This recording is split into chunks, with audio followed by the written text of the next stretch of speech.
Ladies and gentlemen, this is Tony Chimmel, the GOAT of ring announcers. And you're listening to the Marks Podcast on YouTube.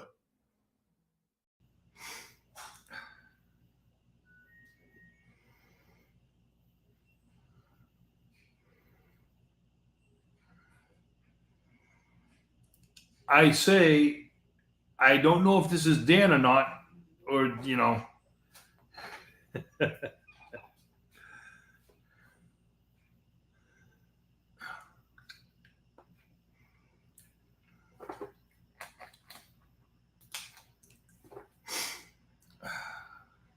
I feel like you're insulting my Latin heritage. I would never do that. So, you calling me the flying burrito all these months? Jalapeno. And forcing me to take that nickname in the beginning of this program. And then when I start to wear a Dr. Wagner mask and you criticizing this, where I'm going to let you may very well be a racist. No, I hate everybody equally. Welcome to the Marks Podcast. It is Sunday. You know what that means. I am Dan, joined as always by the French-Canadian nightmare, Gerard Millette. Jacob is on assignment, cutting salmon. Hopefully for the last week. Yes. Well, more on that later. Yes. But, you know, I'm just going to go into it because it's fresh in our minds. Someone else might have to wear a mask after a botch that happened on Friday. And, you know, Gerard, I'm going to ask you and my wife, I want her to jump in on this. How many fucking chances does Nia Jax get? Go ahead and pop up the picture, my dear. Well, I'll put it like this, okay? And that's why I said if it was a man, and all you gotta do is look at the boogeyman. Boogeyman, how many chances did he get for finally people just had to say, listen, dude, you're not taking care of the people in the ring. How many people has she done this to? Off the top of my head, she did it to Becky Lynch. I mean, Kyrie and you know, I think she kind of fucked up Alexa Bliss. She roughed her up a little bit. Leland, yeah, but it's also that's something else to bring up. Her fucking cousin is The Rock. What it comes to a thing to where, and you know, you can look at it like this. You have a guy who was at the top of the business for 30 years, never injured one person. And she is nowhere near his stature, doesn't wrestle nearly as much as that guy did. And now, in her defense, there's nobody her size that she can wrestle. Okay? And Ember Moon. She hurt Ember Moon. And, let's put it like this, Dan. How many times did Andre hurt somebody? And if you want to go here, but there's an underlining thing to this, Gerard, that we're not talking about either. There were apparently, again, we're talking about dirt sheets, though. There's underlining heat between her and Jade. But I'm just saying, so Andre, being as big as he was, he never hurt people. But this isn't just hurt. Look at her fucking face. She's never gonna be the same. I'm gonna put it like this, okay? And you know, Becky Lynch, right, had the nose busted, which is inside. You can do things to make that go away. Broken nose and concussion. She just got the Shawn Michaels scar from the first Hell in a Cell when he bladed up and down. A good plastic surgeon might be able to hide it inside the eyebrow. But after her wrestling days are over, if she decides to do anything in modeling and stuff like that, will she be able to use with that scar? Now, for WWE, I hope this is what they need to propel her, to make her come out and be that bitch, to where they have her come out, take out somebody like that. Okay, but you're looking at this from a booking wrestler standpoint. I'm looking at it as a human being. If you did that, I'm like, let's say my wife was a wrestler. I'm gonna be pissed what you did to my wife. You're supposed to look. Bret Hart was a perfect fucking example of how you're supposed to take care of your opponent. You're supposed to make sure that you're both going home with the same amount of bruises and bumps you came in with. And this is if it look, I can't say that it was intentional. I can't. I know that apparently they had beef with each other, but at the end of the day, this is bullshit. You hurt somebody, and you're paid a lot. To be honest, you're getting paid a lot of money. You just fuck someone's face up. The only reason why I'm bringing it into the angle part of it, because it happened during a match. This wasn't something that happened backstage or something like that. So I'm just bringing an angle part into it, okay? Okay, so let's bring the angle part of it, okay? What happened a couple months ago with the same fucking shit where people start taking stuff a little too personal? Charlotte Flair, Tiffany Stratton. Some people are taking shit a little too far. Yeah, they were talking about each other's man, and that was part, like I said, the unwritten rule of if it happens in the ring, it stays at the ring, and vice versa. If it happens in the back, you don't go into business for yourself out in the ring. So what do you think this was? I think it's a classic Nia Jax botch. Are we if we're going to get hit for it? But fuck it, why not? Okay, it's a classic Nia Jax botch. Okay, but it's bullshit. There's no need for a classic Nia Jax botch. And I'm going to say is the fact of somewhere, and this is where Ari Emanuel has to step in and say to The Rock, listen. Look at this. Look at this shit. Look at this shit. Boom. No time to react. No chance to do shit. Look at her. Look at that. Yep. Put it this way. It's a like I said, she did it with malice. Okay? She did that with malice. You can look at it. It was done with malice. But like I said, to be fair about it, if they can turn it into a storyline where you finally get the Jade Cargill, hell would her be? I don't give a fuck about a storyline. I want to know. Look, I have been a proponent for fucking Nia Jax. I've been a supporter of Nia Jax. I thought that she got fucked with her run way back when she turned baby against Alexa Bliss. I think she earned that. I think the storyline of fucking sitting there insulting somebody, calling her fat, that you don't need to do that. You did that to Mickie James, and look how that worked out for you. You can't cut a promo to save a life. She just needs to be a monster. That's all she needed to do. But her shit got cut short because of the oncoming storm that was Ronda Rousey. She got the belt at Mania, beating Alexa, and it was a big deal and good for her. And again, if you're talking about attractive, I think Nia Jax is a very attractive woman. We always talk about this shit. I find her to be attractive. That's just my taste. I think she's attractive. Say what you will. She cleaned up her act. She was doing really good. She hadn't hurt anybody. She was like, again, this last run of hers has been excellent. That's what really causes me to go, what the fuck? That looked like that was intentional. That's where a family member needs to step in and say, listen, you aren't affecting you anymore. You're affecting multiple other talent that I have to pay now to sit at home because you're doing damage to them. Keywords there. I have to pay them to sit at home. When I'm paying them to sit at home, that means they're not making me money. Maybe they should have the repercussion where people she injures people, it comes out of her paycheck. You know, again, I'm going to go back to Bret Hart, and there was a conversation that he had on the Broken Skull sessions. He talked about him and how him and Shawn had a fucking beef, and that it was told to him that he was going to be dropping the belt at Survivor Series, and he went up to Shawn and he said, "Shawn, I hear we're going to be working together at Survivor Series, and I want you to know, I know I would never take any liberties, and I have no problem dropping the belt to you." Okay. Shawn's response was, "I appreciate that, but I wouldn't do the same for you." That is not a professional. And what I just saw there, and I would love for you to chime in because I know that you have opinions on this as well.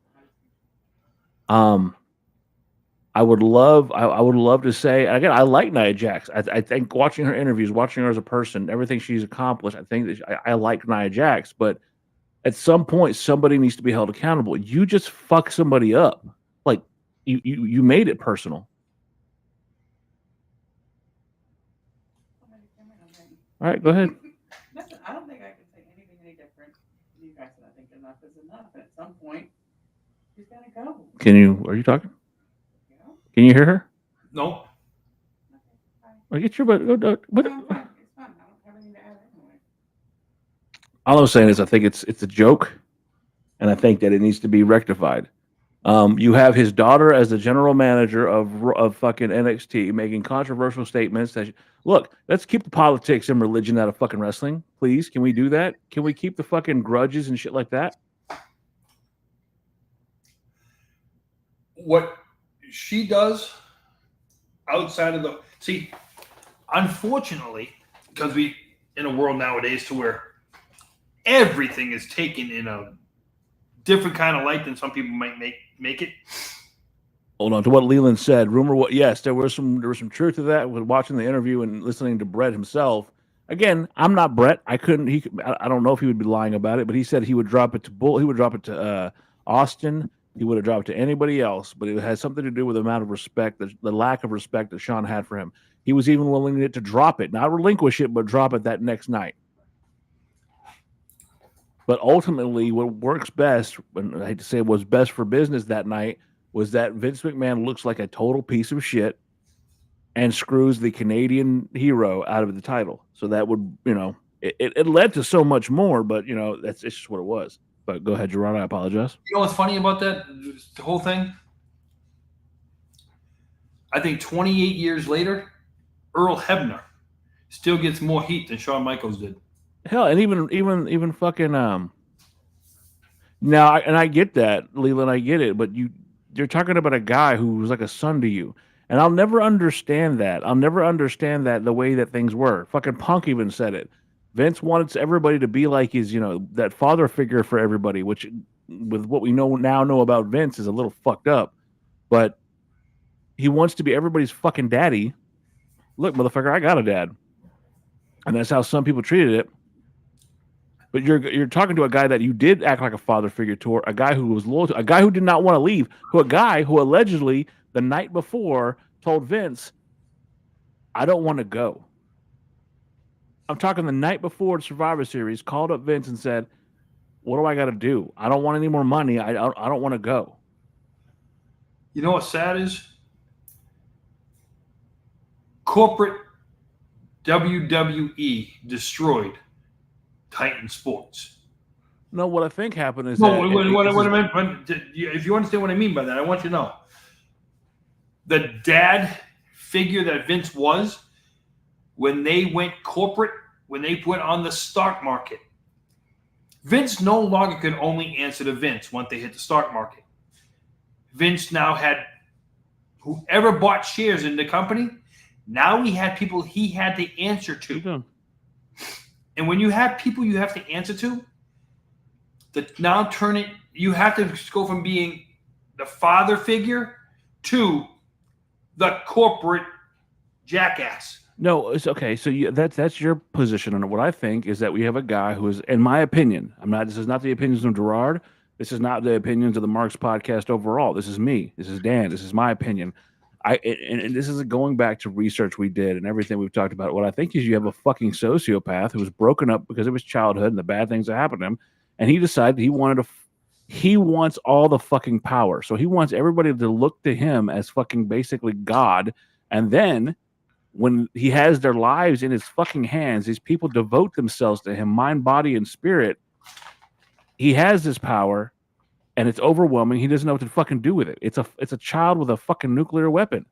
You fuck these people like he did Brett. And I'll look. I'm not gonna sit here and say that Brett's always right. Brett does some bonehead shit, but Brett got fucked, much like Nia or much like fucking Jade got fucked on Friday night, and nothing's gonna get done with it because to that argument, Gerard, yes, there's a corporate monster there. There's a guy named Dwayne Johnson who's on the board of directors who's nothing's going to happen to his daughter because she said some fucked up shit she had no business saying. Nothing's going to happen to his cousin Nia because whatever. I'm the fucking Rock's cousin. Dan, is this a time where you could wish you could say, I wish Triple H had the same power as Vince McMahon when it came to dealing with the boys? Because if he deemed this reckless, Triple H could fire her. I don't know that. I don't know if we're dealing with a baby version of Vince. No. My question is the power, just the hiring and firing power that Vince had. Where if you did something wrong, you came back through that curtain, he could look at you, pack your bags, go home. I'll give you a call when I need you. That call might be 6 months away, a year away. I'm just saying is I think that's because they know Triple H doesn't have that power. Because if it was Vince, I think Nia would be gone. Because Triple H doesn't wield that power. I don't even know that anymore. Because again, they try to fucking hustle people on this. We'll move up to the next thing. Talking about fucking John Cena and AJ Styles are going to be wrestling at Perth, which was always going to happen. But they tried to make it look like this is something the fans wanted. Yeah, of course I want to see that. They had excellent matches. But they tried to fucking trick people into making them think that they were doing what they wanted. No, this was part of the fucking John Cena farewell tour. You didn't make us look. This is one thing. And again, I despise the fact that I'm being pushed in a position to like a company and like a guy that I was very frustrated with. Again, we call him the Adderall junkie at times here. I truly believe that Tony Khan cares more about the audience than Vince, or not Vince, than the fucking TKO. I really believe that. I don't know Paul Levesque. I don't know Stephanie McMahon. I don't know any of these people personally, but I feel in my gut that there's a corporate synergy going on and they're fucking look at the ticket prices, Gerard. Look how okay, these ticket prices have gone up, right? Yep. Why haven't their wages gone up? Why are fucking people in NXT making fucking barely 70, 80, maybe not? They're on the high end, 90,000 a year. There's a woman who from NXT who's about to walk out the door because her contract expired. She did, and she didn't get a raise. Yeah, she's walking out. Here's my thing with that. Okay, I can't remember her name, but you can't pull it the way she did it either. Don't give me my raise. I'm walking out the door. You can't. So, and let's just go like this, okay? Let's just say she's making $100,000 a year. She wants to go up to 150. WWE says, no, we're going to keep it at 100. Come back and say 125. Meet me in the middle. And if they could, and if they bring you to 125, you might not have got everything you wanted, but you got a raise. But we're not even talking about that, Gerard. Some of these people are making the same thing I do at a fucking full-time job. Right, and you work 5 days a week, and they work 1. Yeah, but again, I'm not being forced to put my body through fucking hell every day. I'm not being forced, bump after bump after bump. I'm also not on television. I'm not also signing away the rights to everything I own, basically, not being able to use, because they don't get to make money off their name. WWE makes money off their name. When the first thing you come out and say is, I'm not going to go do an OnlyFans account, when that's the first thing you say, where's your credibility when the first thing you say is, I'm not going to go do an OnlyFans? Okay? Well, I find it hilarious that someone like Mandy Rose can leave, someone like Cora Jade can leave and make double their fucking paycheck in a month of OnlyFans. And let me ask you this. For the quick buck, it worked well. Thank you, Leland. Once again, you put this crazy senile senior sitting in this place. Wait a minute, hold on. Did you hear what I just said? They were going to keep her the same salary. My question is, did she counter offer him? Did she come back with a counter offer? Say, hey, this is what I'm asking for. This is what you want to give me. What if we meet in the middle? Did she counter offer him? And if you don't know if they didn't counter offer her, don't say nothing. I want to know if she's only telling half the story where they didn't come back with a Karrion Kross. There's another one. Karrion Kross, Scarlett. Yeah. Bordeaux. There's another one. I said, let's just say he's making $500,000 a year. She's making $250. That's $750. We'll keep you both for $625. I don't give a fuck. That's two different people. That's two No, different I'm talents. saying no. The problem is, like I said, like I'm trying to say, is the nickel and diamond, okay, is from the top down. Right now, the So way wait, you're saying that the WWE is using trickle down economics? just like all other professional sports do. Yeah, but football, baseball, all these other fucking professional sports are actually paying their athletes. Certain teams do. Not all teams do. So, well, WWE is the biggest show in the fucking world. They right would now. be the Dodgers. Let's put the WWE to the Dodgers as the Dodgers right now, or as the Mets, as the Red Sox, or the Yankees. Okay, Yeah. Let's put them like that right now. Okay. Okay, we'll do that. Okay, that's what they give. They give their top, let's just say top 10 superstars that kind of money. Everybody after that is making Kansas City Royals money. Okay. Do you think they give two shits about anybody else? What do you mean? Okay. They're sitting, everybody's praising the WWE for working with TNA. One, they've buried the shit out of TNA. Okay.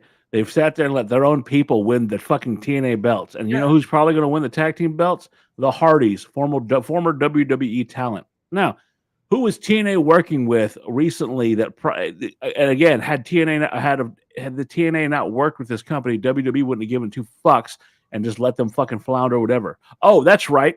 AEW. AEW had Forbidden Door. AEW has done this stuff with TNA. They've done it with New Japan. They've done it with AAA. They did all this stuff. And now, after all these years, now is the time we're going. You know what? WWE, Vince is gone. Let's go and try to acquire. Let me ask you this: what Lee just put up? All the other sports have what's called a union. Would you believe it's time for a wrestlers' union? Oh, 100%. Then you know what? Let them do it. Okay. You want me to read what Leland said? You read what Leland said. What happened at the end of that? Sports have what's called a union. And what happens when they bring it up? Wrestlers risk getting fired for speaking up, but guess what? You're gonna fire everybody. The big enough names are getting paid. No. Hold on. The big enough names in wrestling are making so much money. They're not gonna dare do that, brother. So guess what, brother? So do we blame the people at the bottom end of the pole, or do we blame the people at the top end of it? I'm blaming everybody. I'm blaming everybody because you're allowing this shit to become a monopoly. Because you know what? Now, TKO. They're on the stock market. If they were announced tomorrow that the wrestlers want to become union and TKO puts up a fight, how much money gets lost? Nobody's going to have the balls to speak up on it. Instantly gets lost. All you got to do is say, all the wrestlers got to do is get one good. You can put a Scott Boras up there for all you care. They want to form a union. If the company goes after the wrestlers for wanting to do it, the stock market takes a hit. Immediately. Does it though? Yes, it does. You want to know why? Why? Because people are looking and saying, oh, they don't want to do this for the people who they employ. What's going on? What are they hiding? So now they've been doing it for years. We're talking even before Vince was gone, they were doing this shit. Say what you want about Tony, right? You just made a $9 billion commitment to 2 television stations. That's the NFL money. Okay. Let you hear this out. You want to know one of the reasons why I thought the AEW was a really good idea in the beginning? If it wasn't for AEW, WWE wouldn't have its lighter schedule. Let's just call it what it is. Let's just tell the truth here. If AEW didn't start off with the lighter schedule, WWE would have never done it. Okay? 2, if it wasn't for AEW allowing people to take private bookings, like letting them go over to Ring of Honor when it was still there, letting them go over to AAA, letting them go over to CZW or fucking Pro Wrestling Guerrilla, Tony Khan being, yeah, go do that. Promote our stuff. Go out there and do that.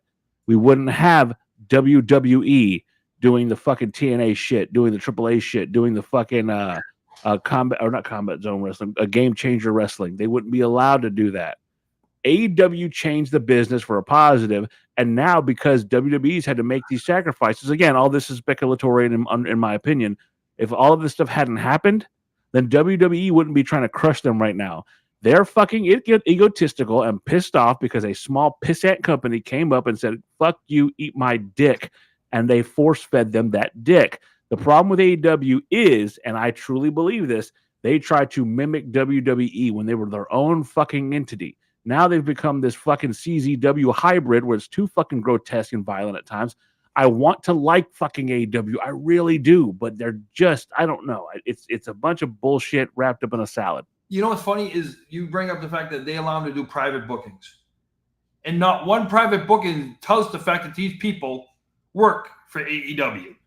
And I would have believed you for a long time. Watch it when you said that before. Hold on. So we have a restaurant in Massachusetts called Kowloon Restaurant. Okay, Kowloon's is not only a place where all the wrestlers go after the wrestling matches for dinner and stuff like that. It's also a place where they'll do the comedy shows and stuff like that. But whenever one of these guys books something there, if they're from AEW, they never put on the bill AEW star. You know what I have seen?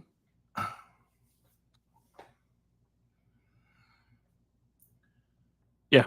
What I will say, and again, I would have believed you, but I started watching some of these indie shows that the AEW stars are on. And the first thing that comes up is AEW star, such and such. AEW star. You just said on TV.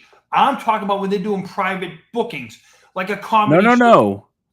I'm talking about these shows they get on the internet that are being announced, like Ring of Honor style shows, stuff like that. I'm not talking about stuff that's on the. You know, it's funny because Jericho was doing some kind of cruise or going on some kind of thing. His cruise, yeah.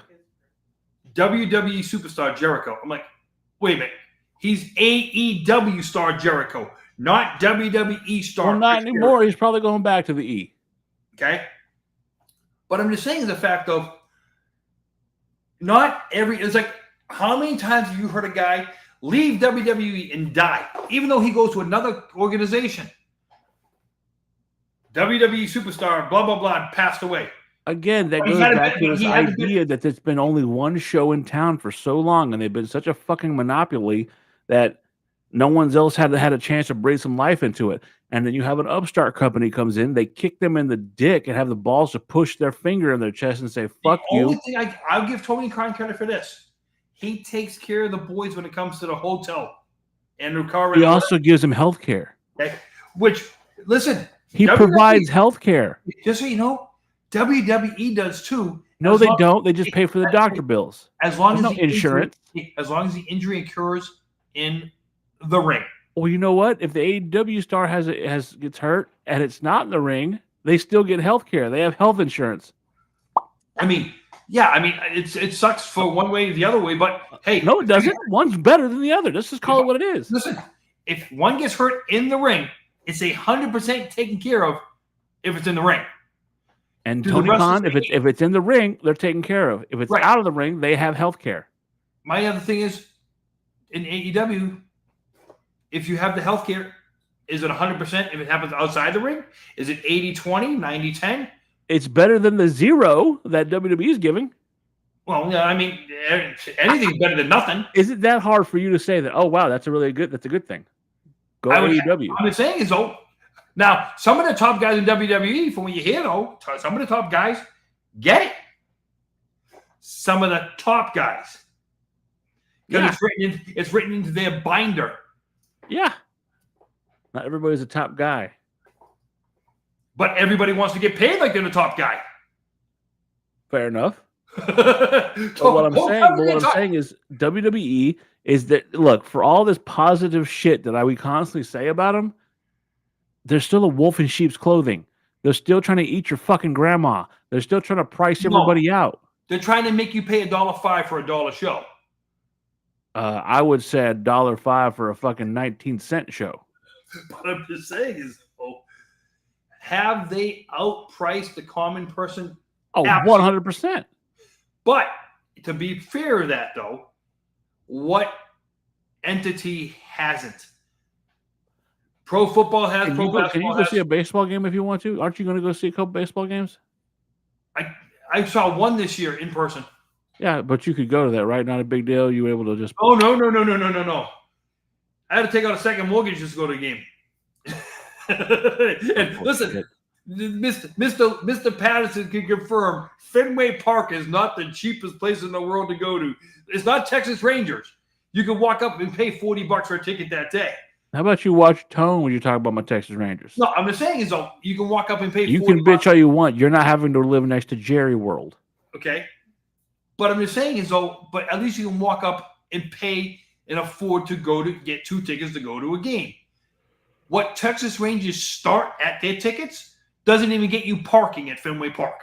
Okay. No, well, I could say the same about Jerry World. So if we're going to compare battle scars, But I'm just saying the fact of now when it comes to WWE, be glad they don't have a hand in the parking revenue because it probably cost you $100 to park at the event if they had a hand in that. what I'm getting at is WWE is not this fucking cuddly brand that everybody keeps saying. And say what you want about AEW, yes, they're a much more violent fucking brand of wrestling.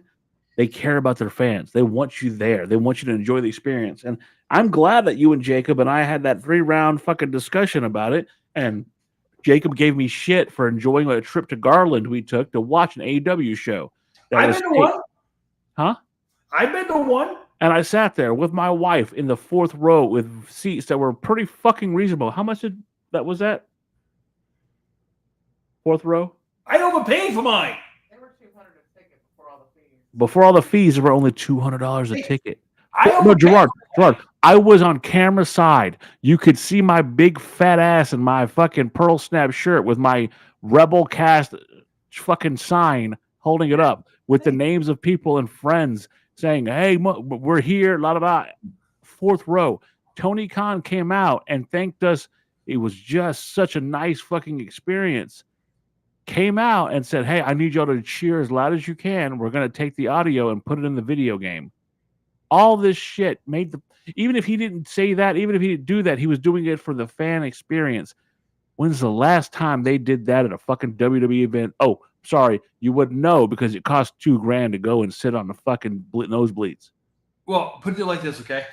So the last one I went to was for a Collision, and I sat front row. I overpaid for the tickets. They were given to me, but I still Leland, this wasn't a fucking house show. This was a live version of AEW Dynamite with plus they taped Dark and they taped Collision. We got 3 shows in one night. Hey, here's the thing that I'm going to say, okay? For all the shows, I've actually gone to more than one show. I've gone to, I think, 3 AEW shows. The biggest part of the down part to that knee, okay? Tony Khan does his best Gene Okerlund impersonation because back when we used to tape the shows on Saturday mornings and stuff like Saturday mornings, Gene would come out 2 times a night, 3 times a night, and do the rah-rah speech to get the crowd going because you had to tape the beginning of the show and you wanted other crowds doing the rah-rah. You need to have it for 1 minute straight going. To get the crowd roaring for 1 minute straight, You know it was that incredible. it wasn't even that. You know, it wasn't even fucking Tony Khan coming out at the beginning to get it because everybody was so happy to be there. It was actually Justin Roberts, the dapper yapper, who was out there just like hyping the crowd up. And then we had Pentagon, and he was awesome. We had Sammy Guevara, awesome. The Dark Order, they were awesome. And every match, they stopped and like were basically even good guys, bad guys, thanking the crowd and saying, "Thank y'all for being here." Basically, I've been to SmackDowns, I've been to Raws, and you know what? They can't get out of that ring fast enough most of the time because they're there for their paycheck, and I get it. I'm not faulting the wrestlers, but I felt like there's a rush job, and they know what they're there to do. They have a job, but you look at AEW, and they actually feel like they care about the audience. I'll go back to the days when we used to do 33 matches in a night. 33. Okay? And by the time you got to that 33rd match, if you still had a packed building, it was a good night. All right? But this isn't the fucking 80s, Gerard. No. What I'm saying is, and you know who the fans always went with because they knew who the main event was? They always stuck in their seats because at the end of the night, you'd hear Real American. And the kids, it'd be 11:15 at night and you hear Hulk Hogan's music blare. Okay? Nowadays, though, you don't know who you're getting. You don't know what's coming out the gate. And you could end the show the way they ended Monday night. The past 3 Monday nights, they started at 7 o'clock. You're home. You're out of the gate. You're out of the door by 9:30. But look at what they've been ending the shows with. Look at how they've been ending the shows. AEW, almost the same thing lately. Is any company right now more concerned about the audience than they are about collecting that dollar? Because I'll tell you this right now, from what WWE, like I just told you, they got 9 billion reasons not to care about you and me. Yeah, and if that's the case, why program or book a show at the same time as your quote unquote non-competition? Because now you're trying, you need to get as many eyeballs on your product as possible because you need to justify the $9 billion you just got paid. Guaranteed money. Is it? One of them can cancel after 5 years. And the other one, like I said, so one of them is different. I mean, yeah, it's $9 billion, but so basically you're saying that they have the money and they're not going to. You're giving the excuse that the reason they're putting on shit shows because they're doing all this stuff is because they already have the money. They already get the money. It's like the person who goes sees a comedian and the comedian's not for them. You can give a shit. You already got your money. You don't care if you like the show or not. But AEW's got a pretty nice chunk of change. They got 180 million reasons, okay? And they're still putting on shows with guys that are breaking their backs. With what's going on with WBD, with what's going on with them, the smartest move Tony Khan could have made was to buy it himself. We already talked about it. He can't do that. It would be illegal. No, I'm just saying but I'm just saying the fact of down the road, if WBD keeps having the problems they're having financially, does he get another contract like that? And is that the reason why WWE is doing this kind of program right now? Because they're basically trying to squash them out of getting any television contract? Because the same thing they're doing to them, they could be doing to TNA. How come TNA doesn't have a contract except for with Access? Yeah, you know why? Because they're using it as a feeder system. Because NXT got so popular, they needed another fucking feeder system. And then who do you like? It's like, do you blame the fans for making it like this? No. I think the fans deserve quality wrestling and they should have a choice. No, I'm just saying, do you blame them for turning it into what it is? Because you almost had one company literally flush down a toilet because of the fact fans didn't like it. One guy gets up, has to leave the company, and the company does an exact 180. So the toilet bowl swung the other way the minute this one guy walked out the door. Except one thing. 6 years later, that toilet bowl seems like it's starting to reverse its direction again. Where the only thing, but the problem is, the shit's coming back up.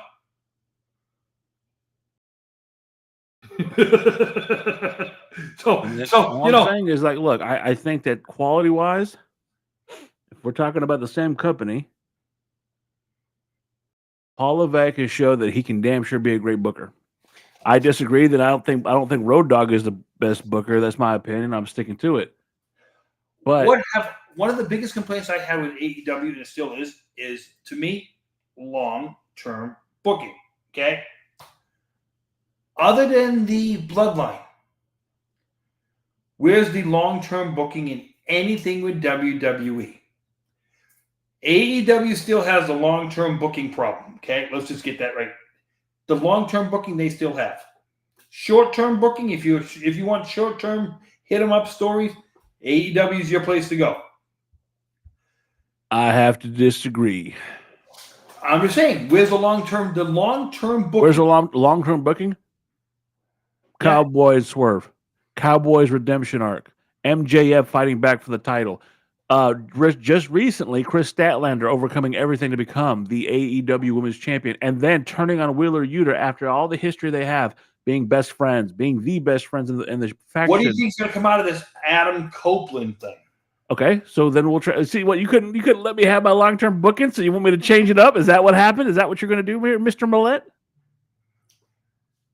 I'm waiting. Hey, I'm waiting for you to admit that you're wrong. Hey, short-term thinking. Short-term memory. Long-term bullshit. At least I think I do. Long-term bullshit, so that is.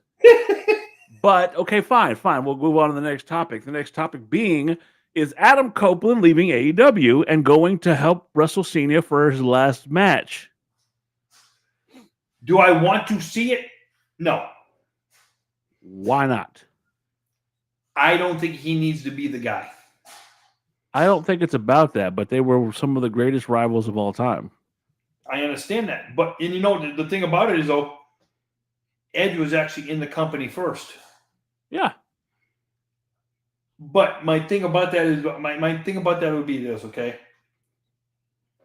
For him to step away, walk away, or like that, to go back, right after you just did this thing with your wife, if it was the off thing to go and do the thing with his wife, so you could have her come into the company just for that one time, that's fine. But for him now to leave and go be with Cena,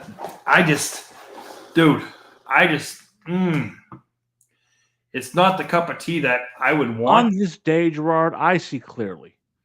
I see things have come to light. In a place. In a broken dream. I can leave. It's like trying to sing the national anthem, dude. What I see from this is that it could be a positive because, again, you know this. I'm not the biggest John Cena fan. I do like John Cena just fine. John Cena, I don't know who the fuck that is, but I'm not a big fan of that guy. John Cena look, if anybody is deserving of the farewell tour he's getting, it's him. Let's just call it what it is. He carried the WWE through a time. You know, when you had Hulk Hogan, you definitely transitioned into Stone Cold Steve Austin. He was the guy. And Stone Cold Steve Austin dropped the mantle and eventually was picked up by John Cena. And that's just the truth of the matter.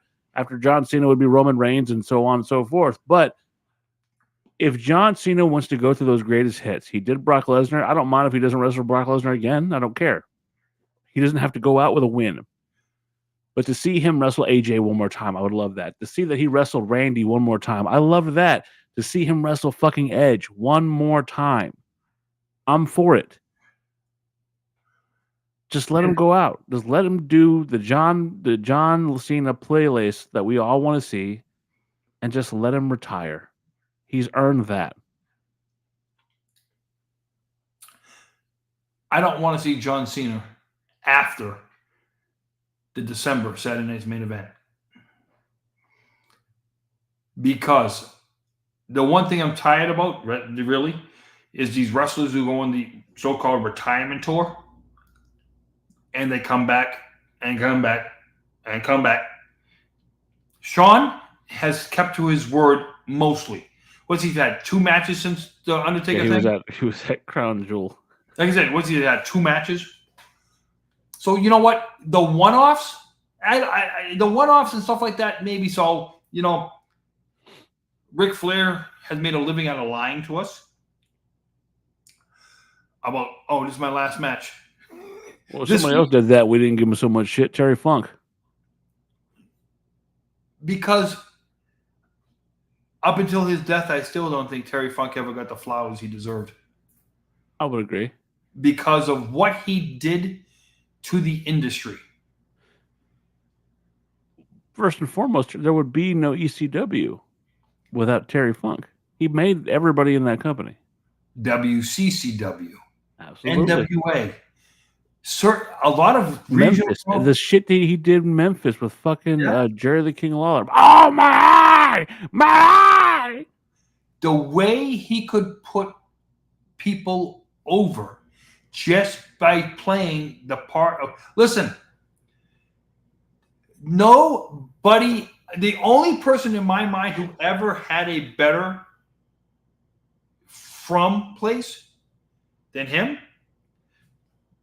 I'll take my DiBiase's 4 seasons. I love that. But from the Double Cross Ranch, you knew right off the bat what kind of guy he was. The Double Cross Ranch. The I Quit match with Flair will always go down in history as one of my favorites.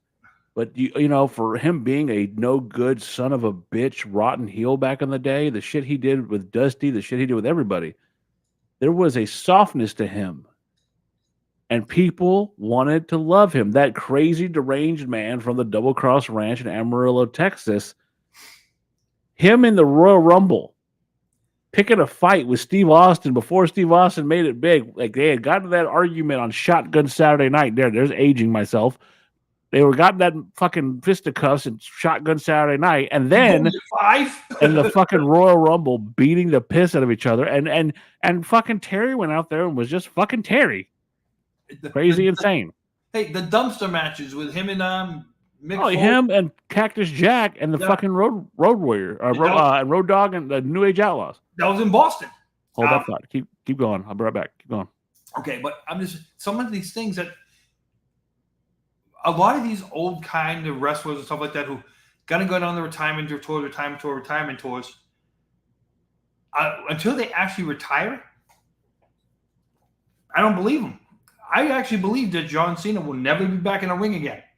Now, when I say not back in a ring, I mean wrestling not back in a ring. I don't mean he might cut a promo or stuff like that, but I don't think I'll ever see. I hope never to see him wrestle again. And I'm hoping that he thinks he'll never wrestle again. It's not like the person that we keep getting teased might come back for one more match. After what happened for WrestleMania this year, I don't think the crowd wants The Rock back for another thing just because they don't want to get their hopes up again and then have this year happen again. Fuck The Rock. That's the thing. The old school wrestlers need to cut loose, and the fans are going to have to suck it up for about a year and put somebody new on their back and let that person ride. And there is some new people right now you could get on the fans. Fans could jump on this person back and ride that wave. Like we're all going to wait for the day Braun Breaker turns babyface. But then after him, right now, where's the class of young guys, young performers? Where are your young Brock Lesnar's? Where's your young John Cena's? Think about it. Drew McIntyre's. All these guys that came up, Cody Rhodes. All these guys that came into WWE in their early 20s, they're now in their 40s. Mm-hmm. Where are the likes of these guys today? There are none of them today. None. We do not have a class like we did 20 years ago waiting to pounce on these guys. Because that class was there, we wouldn't be talking about the Punks, the McIntyres, the Cenas, the Rollinses, the Reigns, Cody Rhodes, and all. We wouldn't be talking about them because these younger guys would have already came in, kicked down the doors, and taken over them. Don't get me wrong. If in my lifetime I ever see another Brock Lesnar in a wrestling ring, I'd be surprised. I don't think. Yeah, but Brock is a freak of nature. That's what it said. I don't think we'll ever see another Brock Lesnar. Do I think we could see another Cena? Yes. Do I think we could see another Orton? Yes. Do I think we could see another Seth Rollins and all these guys? Yeah, I think we could see other ones. Where they're at, I don't know. Well, I'll say this: Brock is a spectacle. He's look. I think this is kind of a hot take. Brock Lesnar is this generation's Andre the Giant. Do you know what I mean by that? As the attraction part. Yes. Yes. If you know Brock is going to be in a building, he puts asses in seats.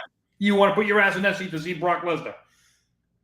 Because you don't know how much often you're going to see him. When Andre came out and the amount of the spectacle that he was being in battle royals and throwing people out and just being Andre, Brock has that same ability. Here's the thing. Andre didn't need to wrestle though. Because people were there for the sheer size aspect of Andre. And as big as the Big Show was, he wasn't Andre. Big Show wasn't Andre. As big as Big Show was, he wasn't Andre. That's the thing. Okay. if we go down as far as athleticism, I will always argue that the Big Show was more athletic than Andre ever was, but he wasn't the spectacle. that No. Andre was. No, And you not know many why? people are.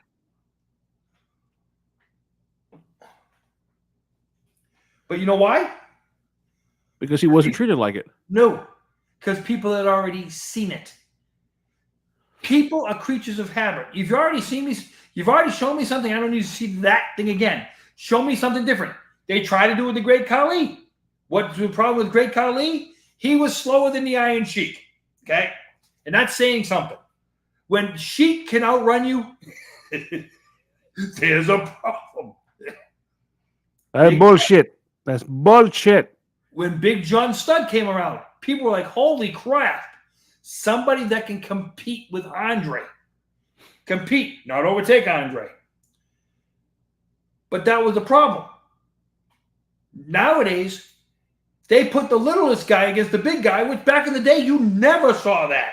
Which, Never. again, okay, so this is where one of the times I'll agree with you. I think that there should be something said about that.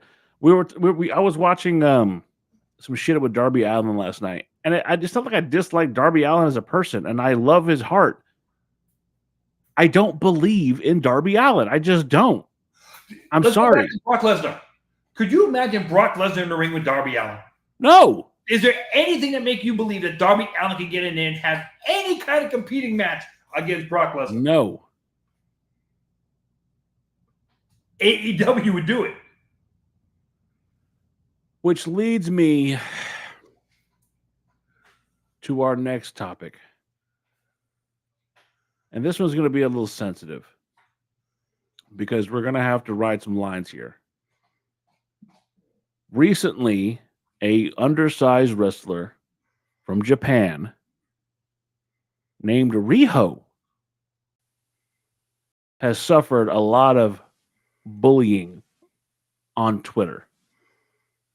And wife, I'll let you lead us into this one. Can you hear me now? Yes. Okay. So, as we all know, Dave Meltzer loves AEW. Piece of shit. He has been in a I really Twitter do. battle with Gail Kim the past couple of days over this very issue. Gail Kim was unaware of what's been going on with Riho. I'm going to share.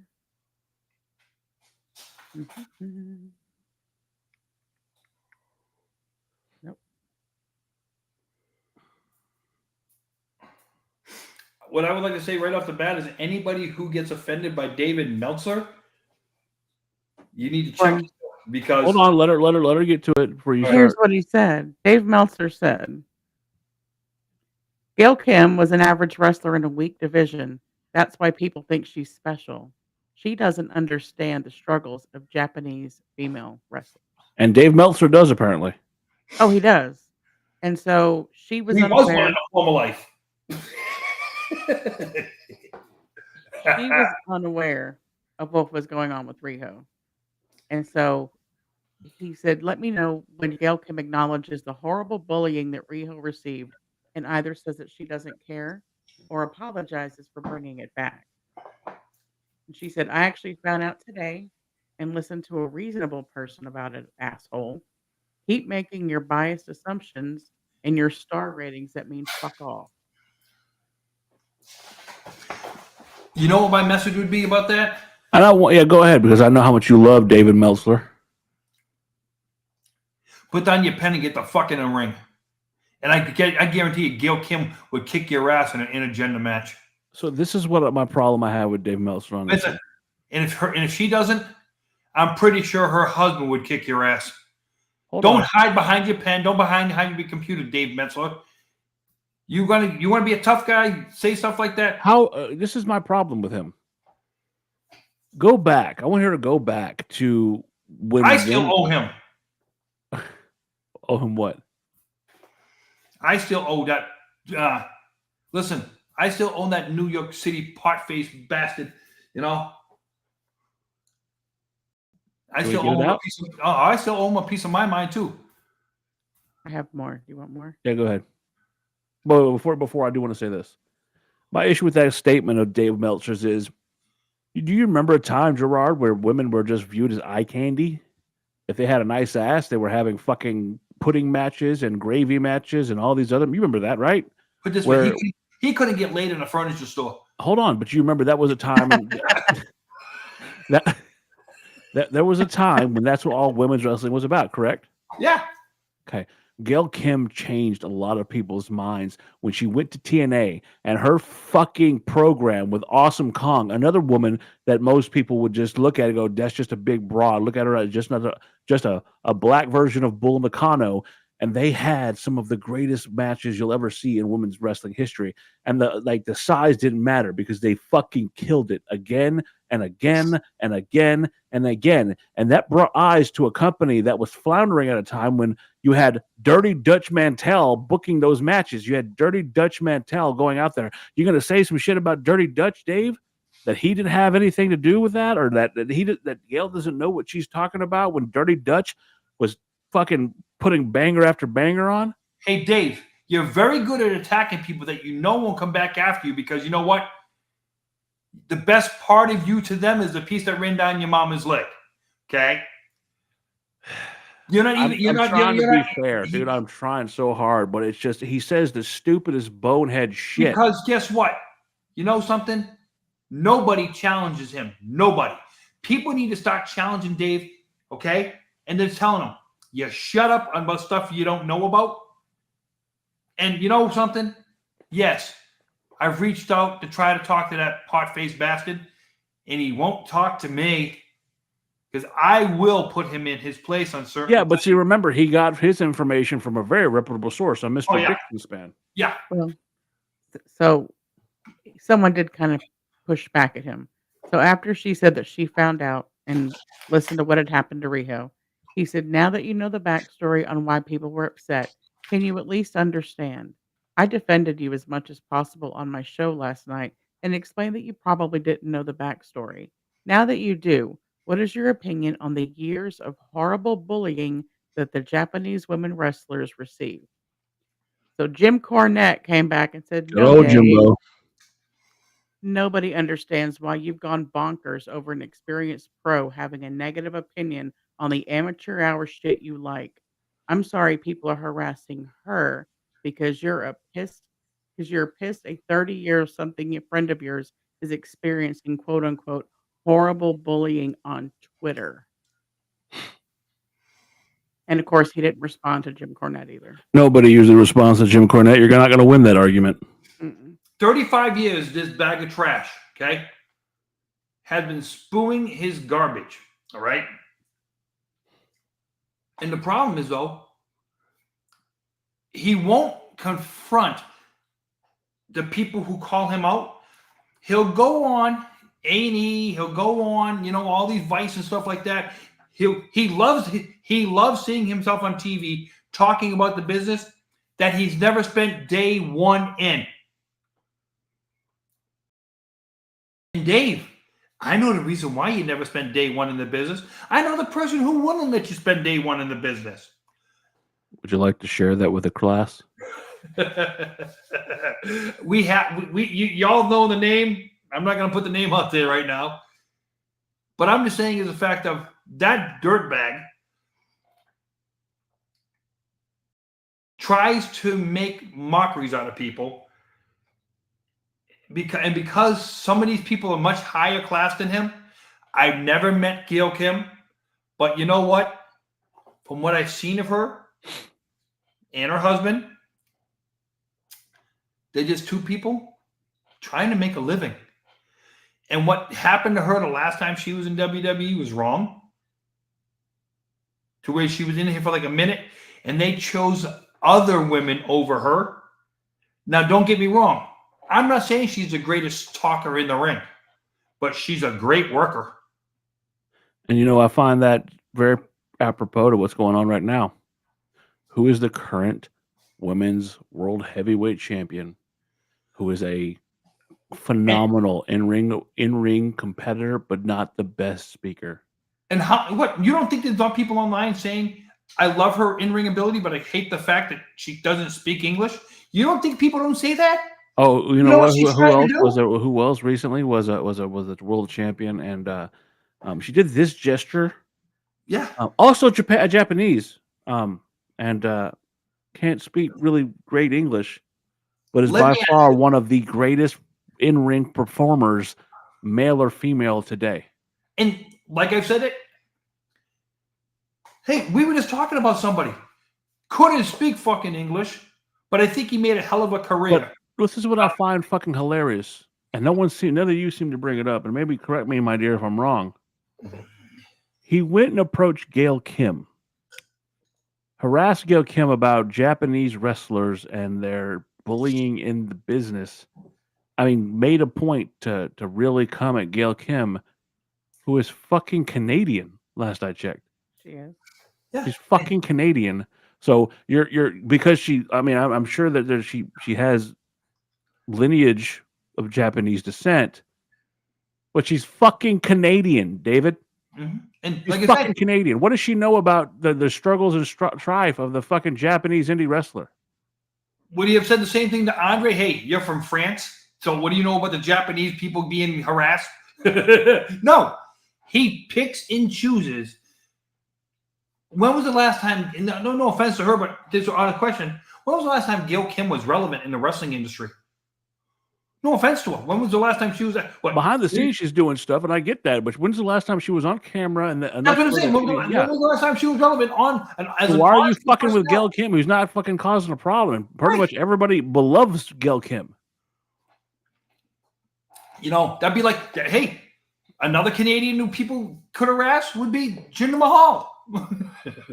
Love you, Jacob. But I'm just saying the fact of, if you're gonna pick a fight about, at least make sure the person you're gonna pick a fight with. Well, and again, what from the point country. is he like again? What is he coming out here out of nowhere? Nobody was talking about Gail Kim, but why would he come out and say some shit like she was a mid card or whatever, subpar wrestler, whatever the fuck he said? I get it. I know why. Because she wrestled better than any women on the roster who he defends. I can't give you that one. Damn it, Gerard, I can't give you that one because fucking AEW's got some damn good female talent. I still think Gail Kim was a better wrestler than anybody on the She's roster excellent. right She's now. an excellent wrestler, but they got some really good ones. Like I said, I would have loved to see Gail Kim get in Better there than with the them. champion they got. No, Chris Statlander's pretty damn good. No, I'm talking about the nine belts.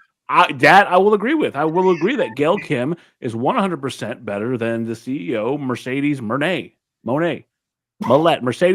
I will absolutely agree that Mercedes Millette is not nearly as good as Gail Kim. Don't associate her with me. Now I have to claim harassment on you.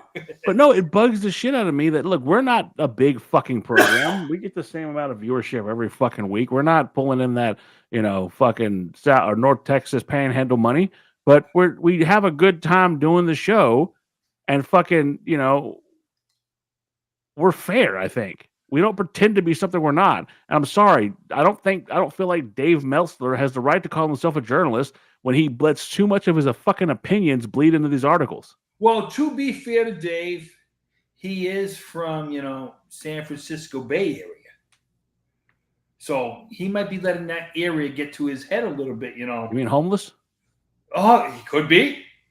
The garbage fumes are seeping in there? I think he hangs out in the red light district. Okay, so now you're being a dick. That's a little too far. Not when it comes to him. I'm talking the truth when it comes to him. He probably hangs out in the red light district. So, I don't know. Like, the whole fucking thing is fugazi. It's bullshit. Well, he's picking on her because she made comments, I guess, about Riho in an interview. So he didn't just pluck out of nowhere that he was mad at her. Well, so some fans asked Gail Kim to respond on things that Jim Cornette had said about Asian female wrestlers. And I guess he talked about them looking like sex dolls. Just because you have Asian lineage in you doesn't mean you know about the trials and tribulations about women coming over from Japan. Okay, so Cornette had said some things. And so she said, send me some examples of what he has said, like she wasn't aware. And so I scrolled too far. Hang on a second. After reviewing some of the clips, she shared her stance. She explained that she didn't have an issue with Cornette's views on wrestling style, but rather his personal attacks. So she said she admitted she found Riho's overall presentation difficult to watch. Agreed. Quote, the only issue I had was that he made a comment about her teeth. I will say, and I feel I haven't watched AEW in a very long time, but when I did watch Riho, I did feel uncomfortable watching her because the camera shots would go up her skirt and she was always dressed like a very little girl and it felt improper. Agreed. Wait a minute. What's the difference between Rio and Kairi Sane? Because I'll tell you this right now. What I'm watching Kairi Sane, what I watch, it's Okay, so this is what I'll say, and Yes, again, Pirate Princess is different. I will say this about Kairi Sane. Kairi Sane is treated like a grown woman out there. Yes, they wear very fucking elaborate. that's a outfits. production problem, not an individual problem. Exactly. And then But- this also comes to your other point, though, about size, okay, and Okay. believability. She said, I'm also into very believable wrestling, and it was very hard for me to believe a little girl that was being portrayed of that size was fighting the women they had in that division. To put into context, I find Io, Mia, Asuka, Kairi, and Lei Ying to be more believable, and I don't feel uncomfortable watching. Agreed. That's why they had to put Rio. Rio, Dave if I'm had a right, was run on wrestling Mercedes Moné, right? If I'm right, Rio was wrestling Mercedes. Yes. Because And it's if, only I'll woman tell you on the this: that roster was one of the size. only. Look, I'll be fair. Watching Riho wrestle Mercedes Moné was one of the few times that I looked at her and I was like, "This is a good match." It was Who- actually but they were similar in size because I'm trying to remember the girl. It was Liv Morgan, Sarah Logan, and who was the third one? The girl with the tattoos. Ruby Soho. Ruby Soho, okay? Ruby Soho is small compared to all the other AEW Yes. women. But she's taller. But I'm just saying the fact of Rio would do good with her. Yes, Not- but here's the problem I have with Riho. They had her going over on someone like fucking Nyla Rose, which I just never felt believable. They have her dressed up and looking like a fucking child. That's her shtick. That's her gimmick. I get it. Whatever. I'm telling you, as a fan of wrestling, my personal opinion, I'm not a fan of Riho. Never have Don't blame been. the Never will wrestler. be. Don't blame the wrestler. Blame the promoter for allowing her to go out looking like that because that's her gimmick. But they would always, again, we're talking about production, right? Yeah. Every other second, you would see the fucking camera right up her skirt. I saw more of Riho in her little underpants things than I saw of fucking Stephanie Vicaire and her ass is hanging out. And I was just saying, the way camera production is done, they put it this way, we can all agree, WWE has gotten away from the sexualization of women. Yes. AEW, Tony Khan, maybe that's his. But I don't know. Mode. It hasn't been like that. It's just it's hard because that's her. That's the way she carries herself for attire. She's like throwing her body everywhere. And I'm not trying to say that she's trying to be sexist. It just I don't find her style. I don't find you Like we talked about before. When growing up in the Attitude Era and stuff like that, when you're watching the Attitude Era, you could care about the quality of the women that were wrestling because you weren't looking at them for their wrestling ability. Okay? What was coming off tonight is what people watch for. Nowadays, I want to watch a Rhea and Io Sky match. I want to watch the match. I don't care less of Stephanie Vicaire and Io. I don't care about what the body is. I like watch. That's a match I want to watch. When you have the effect of what we're talking about, if Dave Meltzer has to look at it of saying, oh, because this reason why here, the harassment of this woman. Hey, Dave, why do you attack somebody who's not part of it? Why don't you attack the person? Someone whose opinion was asked. And again, I look at what Gail Kim said because I'm just hearing that now, right? This is the first time, right? I'm hearing what she said. This is me, hot take, saying exactly what I'm hearing. And if I thought that fucking Gail Kim was saying something inappropriate, I would say that's not. You know what? Let me take a step back here. That's not right. I am in agreement that I am not a fan of Riho when she always wrestles oversized opponents, and it doesn't look feasible to me. I don't like go that. After Gail Kim. Go after the guy that Exactly. looking But like Gail Kim is not allowed to have a fucking opinion. That's the problem I have. Okay, let her have a fucking opinion.